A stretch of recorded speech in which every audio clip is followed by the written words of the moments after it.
Doro is from Germany.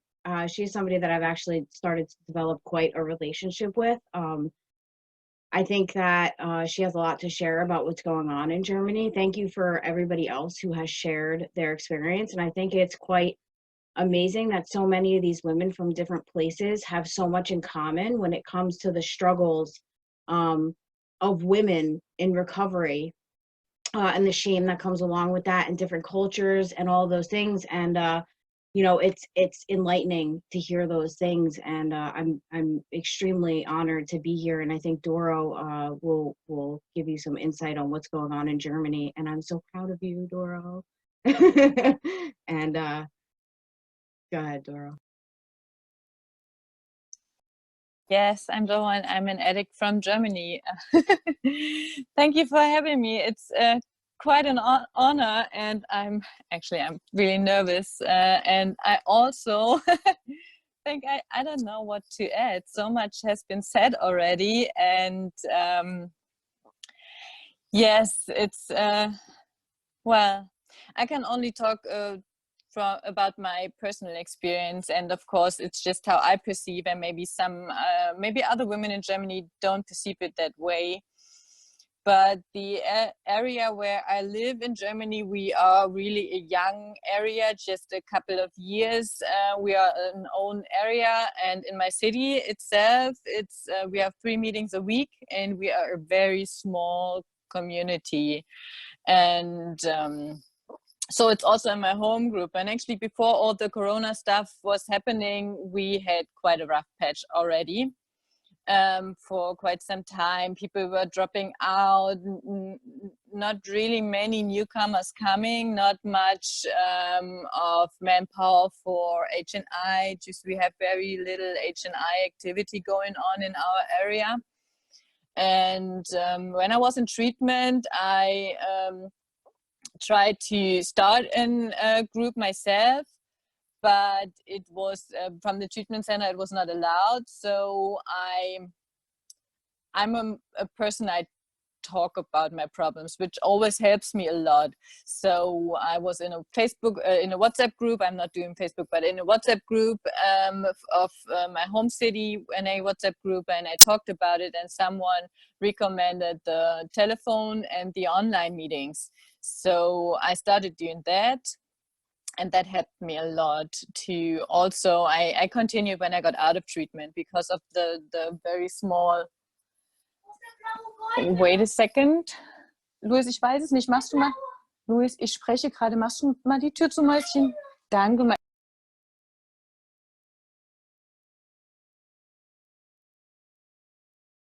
Okay. Oh. Wait a second. That's okay. Kids are welcome. They want to come share it too. He's out of the bathtub. I don't think he wants to come in front of the camera. So where was I? Yes, there was not even when I came out of treatment, there was not much of recovery time. All the people in my home group, I really like them, and we are really. I like my home group, but sometimes in a meeting there are just very few people with over 6 months of recovery time, of clean time, continuous clean time, and that's of course causing some difficulties to get actually recovery experience if there's not so much experience there. So this also forced me to look for other ways to get my recovery, to get the recovery I needed. And I was lucky to already know the online meetings, and I made it my second home group, the online meetings. And so I could hear members with much more experience, with from different places in Germany and even from outside of Germany. And that was amazing. And I also did a lot of old-timer tapes and workshops to also get my recovery there.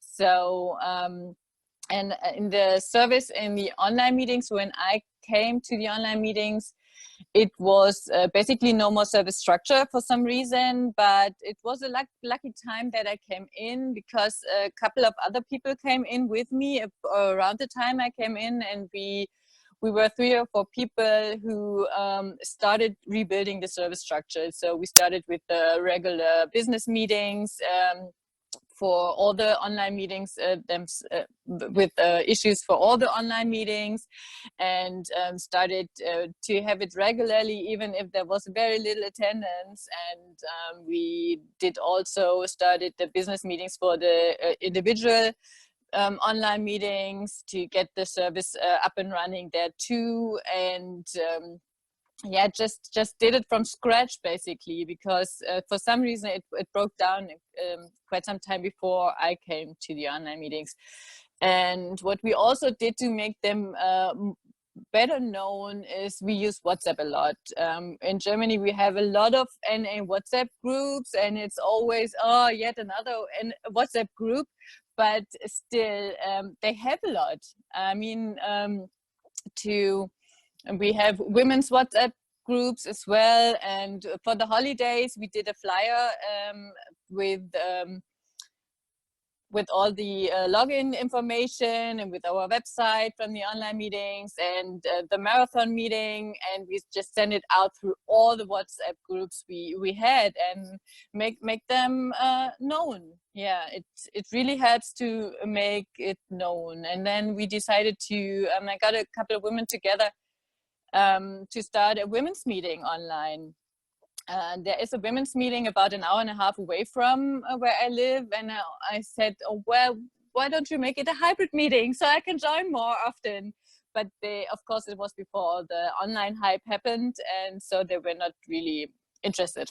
So Or we started. You want to Yeah. talk a little bit about the convention that you guys have coming up? I think that's super important. Yes, and I like to go to conventions myself. So at one convention last year, I talked with other women. We actually got the flyer for the Indian convention last year, and then we were, oh, that's so awesome, and a women's convention in India, how great.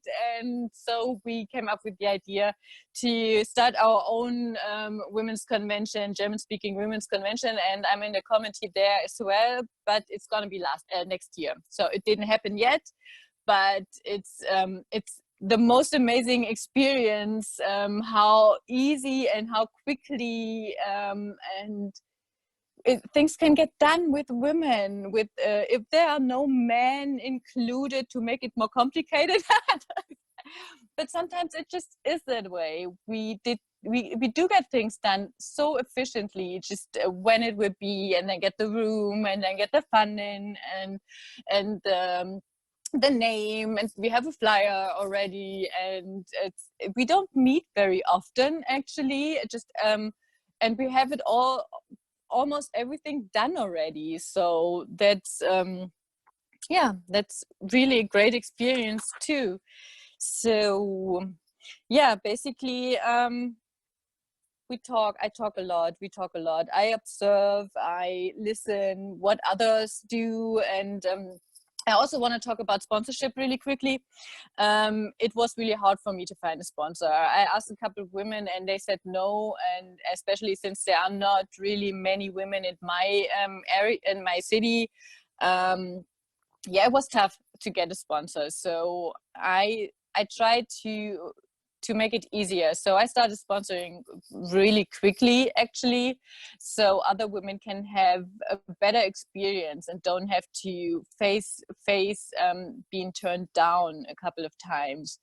And which also leads me to getting into the steps in the literature, in the traditions. It helps me a lot as well. And I started a literature, tools and traditions group on WhatsApp. So basically what I want to see in the community, I try to be a part of and making it happen. And so I'm really interested in the online HNI. This is actually how I got connected into here.